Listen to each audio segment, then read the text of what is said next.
ছেলেকে নিয়ে কত স্বপ্ন ছিল মায়ের। পরিবারের মুখ উজ্জ্বল করে সমাজে আলোকবর্তিকা ছড়াবে আদরের সন্তান। কিন্তু গণ অভ্যুত্থানে পুলিশের গুলিতে ছেলের নির্মম মৃত্যুতে ভেঙে গেছে সব আশা। ১৯ জুলাই রাজধানীর মিরপুর গোলচত্বরে পুলিশের গুলিতে নিহত হন মিরপুর সরকারি বাংলা কলেজের অনার্স দ্বিতীয় বর্ষের শিক্ষার্থী সাগর আহমেদ। সেদিন থেকে বাবা মায়ের দিন কাটছে চাপা কষ্ট আর যন্ত্রণায়। এমন মনি দৈনিক কোঠা আন্দোলনে নির্মমভাবে হত্যা করছে। আমার মনির এই জায়গা গুলি লাগাছে, ওই ভেস্তে মারা গেছে। দেড় যুগ আগে জীবিকার তাগিদে দুই শিশু সন্তান ও স্ত্রীকে নিয়ে সাভারে পাড়ি জমান রাজবাড়ীর কালুখালী উপজেলার পূর্ব রতনদিয়া গ্রামের কোরবান শেখ। গত ২০ জুলাই সকালে হঠাৎ গুলির শব্দ শুনে নিজের দোকান বন্ধ করে পায়ে হেঁটে সরণিকা এলাকার ভাড়া বাসার উদ্দেশ্যে রওনা হন। অবস্থা বেগতিক দেখে একটি মাছ বাজারে বরফ কলের ভেতর আশ্রয় নেন তিনি। সেখানে কোনো কারণ ছাড়াই তার উপর গুলি চালায় পুলিশ। আহত অবস্থায় স্থানীয়রা হাসপাতালে নিলে চিকিৎসক জানান বেঁচে নেই কোরবান। পুলিশ গুলি করতে আসে, ভিতরে গুলি করে বরফ গুলি ভেঙে যে গুলি করে বলছে ব্যবসায়ী, কিন্তু তারপর হচ্ছে এটা গুলি করে হাত জোর করে কয়েছে আমি অনেক অসুস্থ, আমার গুলি করেন না, তারপরেও গুলি করেছে।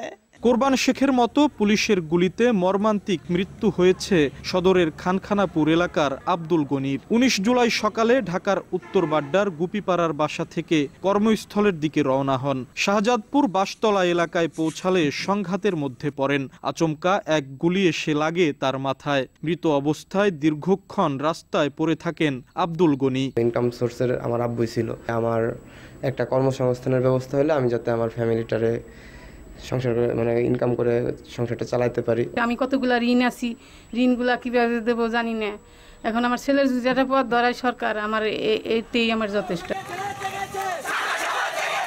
ছাত্র জনতার আন্দোলনে জেলায় আহত হন অনেকে, যাদের মধ্যে অনেকের পরিবার চিকিৎসার খরচ চালাতে হিমশিম খাচ্ছেন। নিহত ও আহতদের দ্রুত আর্থিক সহায়তার দাবি বৈষম্য বিরোধী শিক্ষার্থীদের। আওয়ামী লীগের যত নৃশংস যারা ছিল, পুলিশ সহ সবাই আমাদের সাথে একত্রে হামলা করেছে বিভিন্ন সময় বিভিন্নভাবে। শেখ হাসিনার পতনের ১ ঘন্টা আগেও পুলিশ আমাদের উপরে গুলি করে, আমাদেরকে বিভিন্নভাবে ছাত্র লীগ যেটা আমরা বলে থাকি, তারা আমাদেরকে বিভিন্নভাবে হয়রানি করে। ৫ই আগস্ট যে আন্দোলন হয়েছিল রাজবাড়ীতে, আমি সেখানে আহত হয়েছিলাম। সেই আহতর ক্ষত আমি এখনো বহন করছি। কিছু না বলে আমাদের উপর হামলা করা হয়। আমার একটা গুলি হচ্ছে পায়ে লাগে, আর একটা হচ্ছে আমার পিঠের এই সাইডে লাগে।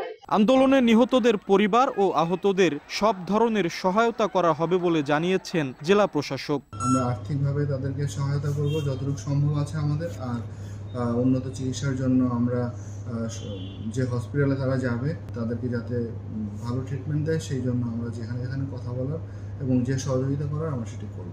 জেলা প্রশাসনের তথ্য মতে কোটা সংস্কার আন্দোলনে রাজবাড়ী জেলার ৩ জন নিহত ও ৬৭ জন আহত হয়েছেন। আশিকুর রহমান, সময় সংবাদ, রাজবাড়ী।